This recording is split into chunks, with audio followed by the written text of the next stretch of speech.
नमस्कार, आप देख रहे हैं TV9 राजस्थान। मैं हूं अम्बेश श्रीवास्तव। अब राजस्थान में मतदान हो चुके हैं, 3 दिसंबर को मतगणना होनी है। अब उसके बाद तय होगा कि किसकी सरकार आती है, किसके कितने विधायक जीते हैं, उसके बाद वो कौन विधायक किसको समर्थन करते हैं, तब मुख्यमंत्री का चेहरा तय होगा।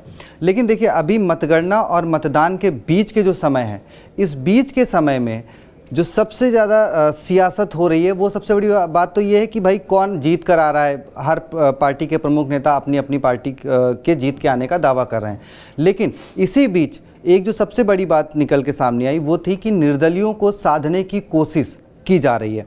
इसमें हमने पहले भी इस बारे में डिस्कशन किया था, जब मुख्यमंत्री अशोक गहलोत से सवाल किया गया था कि भाई निर्दलीय को क्या सरकार उनके संपर्क में है। उन्होंने इसका जवाब दिया था। अब उस चीज़ को और हवा मिल गई है, दी है मंत्री प्रताप सिंह खचरियावास और विपक्ष में नेता किरोड़ी लाल मीणा ने, जो राज्यसभा के सांसद भी बीजेपी के। पहले आपको वो दोनों बाइटें सुनवा देते हैं और फिर उस पर चर्चा करेंगे। प्रताप जी, क्या जो निर्दलीय पे नजर लगा करके रखती हैं पार्टियां, तो 22 निर्दलीय पे अभी नजर नहीं है, मेरी तो है नहीं कहीं भी। हम तो पहले खुद जीत जाएं, उसके बाद बात करेंगे। तैयारी के बारे में भी किया, होटल या, क्योंकि कई लोग कह रहे हैं कि चॉपर्स बुक है, कई कह रहे हैं होटल्स बुक है, तो क्या उस फिगर में अगर आती है दोनों पार्टियां तो निर्दलीय और बाकी पार्टियों को? ऐसा है कि आजकल सोशल मीडिया का जमाना है, फोन पे आधे घंटे में चौपर ऊपर सब बुक हो जाते हैं। जैसे ही यदि हम बढ़त लेंगे और बराबर नेक टू नेक पे कांटा आएगा तो चौपर भी बुक हो जाएंगे, लोग भी बुक हो जाएंगे, होटल भी बुक हो जाएंगे, बातचीत भी होगी। बाड़ाबंदी होगी, बाड़ाबंदी तो नेक टू नेक फाइट होगी तो होगी। और यदि भिड़ते ही कोई पार्टी ज्यादा बढ़त लेगी, देखो भिड़ते ही तो जब पेटी खुलेगी, मेरा अंदाज हो सकता है मैं गलत हो जाऊं, मेरे हाथ में नहीं है, मैं भी इंसान ही हूं आपकी तरह। 5 साल गहलोत साहब ने रिसोर्ट पॉलिटिक्स की है और उसके कारण एमएलएज को संबंधित विधानसभा क्षेत्र का मुख्यमंत्री बना दिया, जहां एमएलएज ने पूरी तरह से लूटा है।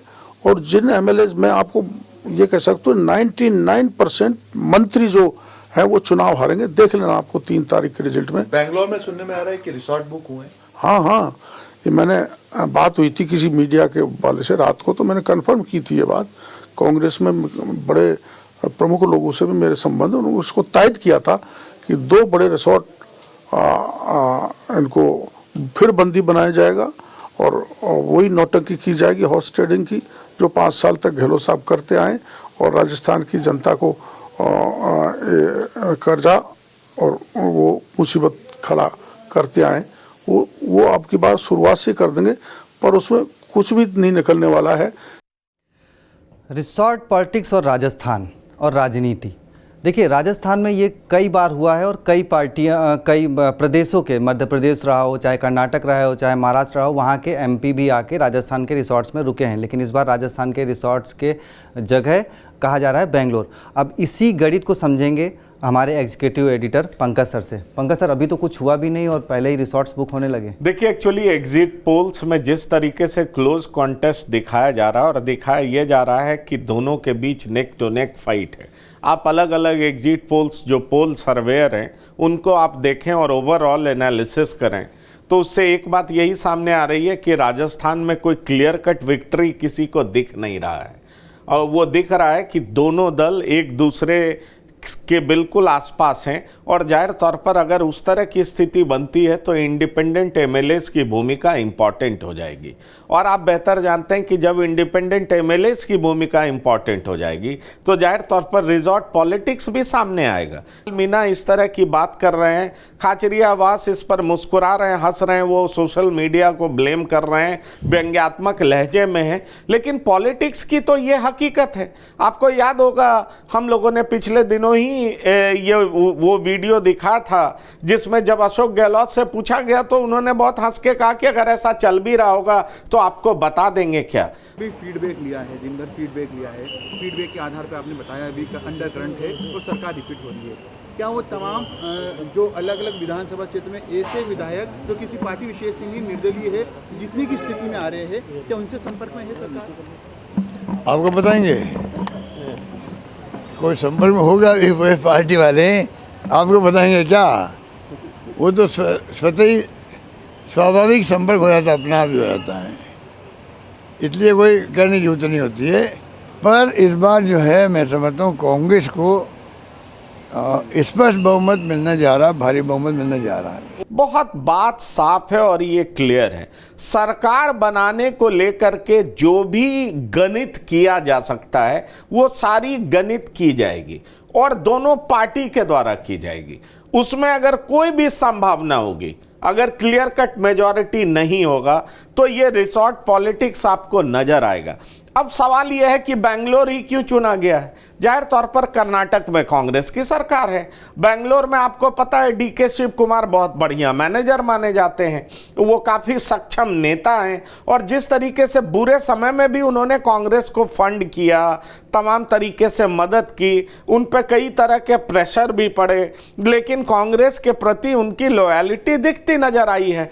अब आप कहें कि अहमद पटेल के गुजरने के बाद अगर संकट मोचक की भूमिका में, मैं ये नहीं कहूँगा कि उनको ये रिप्लेस कर रहे हैं, लेकिन संकट मोचक की भूमिका में कई बार डीके शिव कुमार नजर आते हैं और बेंगलोर का नाम आने का मतलब है कि जीते हुए जो इंडिपेंडेंट एमएलएज होंगे या और भी जीते हुए उम्मीदवार होंगे, तोड़फोड़ से बचाना होगा, अपनी संख्या को पूरा करना होगा। इस गणित को पूरा करने के लिए जाहिर तौर पर एक सेफ लोकेशन की ज़रूरत पड़ती है, जहां कहते हैं ना परिंदा भी पर ना मार सके, अपने तरह का इन्वायरमेंट हो, किसी तरह का टूटन ना हो।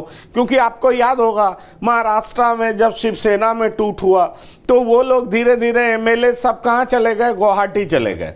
गुवाहाटी जाने का क्या पर्पस था? 5 स्टार होटल में रुके हुए थे। पर्पस ये था कि महाराष्ट्र की सरकार उनको अप्रोच ही ना कर सके। वो गुजरात भी जा सकते थे लेकिन गुजरात नहीं गए। कहाँ चले गए? गुवाहाटी चले गए, दूर चले गए। इसलिए चले गए ताकि अप्रोच करना मुश्किल होगा।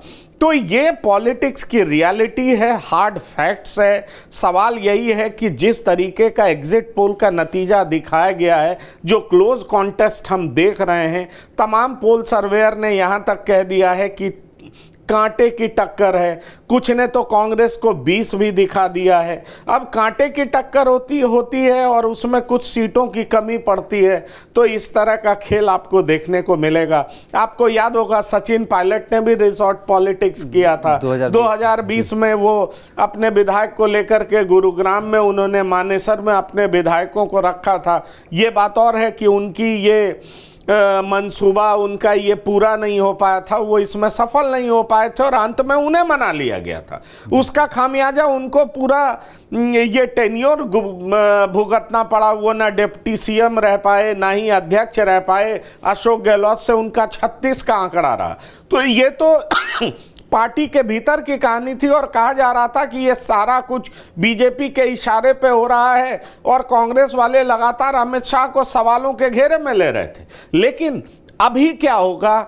तो मुझे यह साफ दिखाई पड़ता है कि दोनों पार्टी के मैनेजर्स इस कोशिश में लगे होंगे कि अगर इस तरह की स्थिति बनती है तो जाहिर तौर पर उन लोगों पर उनकी नज़रें होंगी जिनकी जीतने की संभावना ज़्यादा होगी, और इसलिए अगर उन पे नज़रें होंगी तो इन तमाम तरह की कवायद आपको देखने को मिल सकती है। चलिए, थैंक यू सर। ये कांग्रेस की जो रिसोर्ट पॉलिसी जिस तरह से चल रही थी और जिस तरीके से आपने समझाया कि कर्नाटक जाने की वजह क्या हो सकती है। अब देखिए, राजस्थान में 3 दिसंबर को मतदान होने हैं, मतगणना होनी है और उसी में तय होगा कि कौन बहुमत में आता है और कहाँ पर ये जोड़ तोड़ वाला गणित काम करता है, ज़रूरत पड़ती है तो कहाँ बेंगलोर जाने की किसको ज़रूरत पड़ती है। तो फिलहाल TV9 राजस्थान पर आप सभी दर्शकों का बहुत बहुत शुक्रिया। और 3 दिसंबर को TV9 राजस्थान पर आपको 5 प्रदेश के और साथ में राजस्थान के जो अपडेट्स हैं वो लगातार मिलते रहेंगे। तो TV9 राजस्थान को ज़रूर लाइक करें, शेयर करें, सब्सक्राइब करें ताकि आपको 3 दिसंबर की सारी अपडेट्स टाइम टू टाइम मिलती रहें। Thank you.